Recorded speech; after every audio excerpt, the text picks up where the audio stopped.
Eldoria के छिपे हुए क्षेत्र में प्राचीन जंगलों और धुंध से ढके पहाड़ों से घिरा हुआ एक रहस्यमय एम्पोरियम भूले हुए रास्तों के चौराहे पर खड़ा था। इसकी पुरानी खिड़कियां रहस्यमयी कलाकृतियों की एक श्रृंखला प्रदर्शित करती हैं, जिनमें से प्रत्येक में रहस्य से भरी एक कहानी छिपी हुई है। जिज्ञासाओं के बीच एक धूमिल पीतल की कलम पड़ी थी, एक भयावह रहस्य के साथ एक साधारण लेखन उपकरण। कलम की उत्पत्ति उस समय से जुड़ी हुई थी जब परछाइयों में ताराहीन रात की तुलना में अधिक गहरे रहस्य छुपे हुए थे। स्थानीय कहानियों में कलम पर एक अभिशाप के छाए रहने की बात कही गई है। इसकी स्याही एक पीड़ित आत्मा के खून से बनी है। जो लोग इसे इस्तेमाल करने की हिम्मत करते थे, वे किसी दूसरी दुनिया की ताकत के जाल में फंस जाते थे और हमेशा के लिए छायादार जाल में फंस जाते थे। बादलों से घिरी पूर्व संध्या पर रहस्यवादी भाषा में रुचि रखने वाला एक शब्दकार लायरा एल्डोरिया की लक्ष्यहीन खोज के दौरान एम्पोरियम पर आ गिरा। पक्की सड़कों पर अलौकिक धुंध चिपकी हुई थी और भूले हुए लोगों की फुसफुसाहट हवा में गूंज रही थी। एक अदृश्य शक्ति द्वारा कलम की ओर खींची गई। लायरा उसके आकर्षण के आगे झुकने से पहले झिझकी। दुकानदार, प्राचीन ज्ञान का प्रतीक और झानी आंखों वाला एक व्यक्ति, ने एक गुप्त चेतावनी जारी की। क्विल की कहानियों से सावधान रहें, क्योंकि वे एक भयावह जादू बुनते हैं। अपने रचनात्मक ठहराव से मुक्त होने के लिए उत्सुक, लायरा ने कलम को खोल दिया और उसकी स्याही को अपनी चमड़े से बंधी पत्रिका के पन्नों पर नाचने दिया। ऐसा लग रहा था कि कलम का अपना एक जीवन है। वह उन कहानियों को कागज पर लिख रही है जो उसकी अपनी नहीं थीं। निराशा, द्वेष और भूली हुई आत्माओं की गूंज की कहानियां।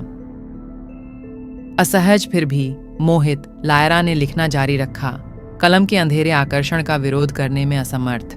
जो कहानियां सामने आईं, वे अंधकार की विकृत कहानियां थीं, जिनमें से प्रत्येक पिछली कहानी से भी अधिक परेशान करने वाली थीं। जैसे ही स्याही ने पन्नों को दाग दिया, लायरा की वास्तविकता पर पकड़ ढीली होने लगी और एक अशुभ छाया हर कदम पर उसका पीछा करने लगी। जब लायरा कलम के द्वेषपूर्ण प्रभाव से जूझ रही थी, तो नींद एक दूर की याद बनकर रह गई। एक बार शांत क्षेत्र वर्णक्रमीय फुसफुसाहट से गूंज उठा और वास्तविकता और कल्पना के बीच की सीमाएं धुंधली हो गईं। कलम, जो अब उसकी एकमात्र विश्वास पात्र थी, ने निषिद्ध रहस्य फुसफुसाकर उसे पागलपन के कगार पर धकेल दिया।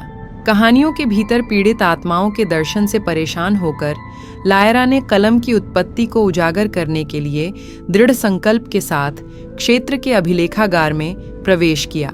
धूल भरे रिकॉर्ड्स ने एक खौफनाक सच उजागर कर दिया। कलम उन लेखकों के हाथों से गुजर चुकी थी जिनका भाग्य भयानक था। उनकी कहानियां हकीकत में बदल गईं।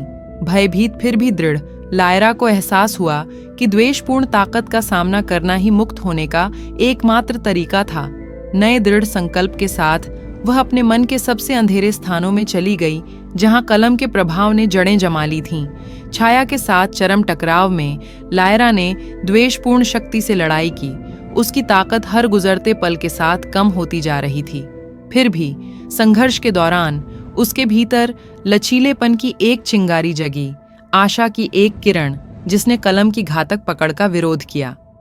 जैसे ही लायरा ने अपने भीतर के राक्षसों का सामना किया, एक चकाचौंध रोशनी ने उसे घेर लिया, छाया को दूर कर दिया और कलम के प्रभाव को चकनाचूर कर दिया।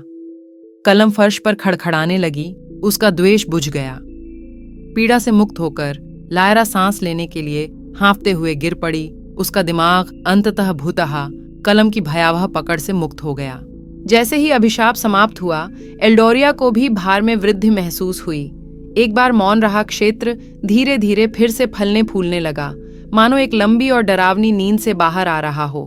एम्पोरियम अब शापित कलम से रहित उन लोगों के लचीलेपन के प्रमाण के रूप में खड़ा था, जिन्होंने भीतर छाया का सामना किया था। शापित कलम को सील कर दिए जाने के बाद लायरा को अपनी पत्रिका के साथ सांत्वना मिली। इसके पन्ने अब द्वेषपूर्ण शक्ति से दागदार नहीं रहे। एल्डोरिया के निवासी, जिनकी यादें अभिशाप के अवशेषों से धुंधली हो गई थीं, केवल अस्पष्ट रूप से उन अशुभ कहानियों को याद करते थे जिन्होंने उनके क्षेत्र को त्रस्त कर दिया था। जहां तक शापित कलम की बात है, यह अतीत की एक कलाकृति बनकर रह गई। एल्डोरिया के इतिहास में बंद हो गई।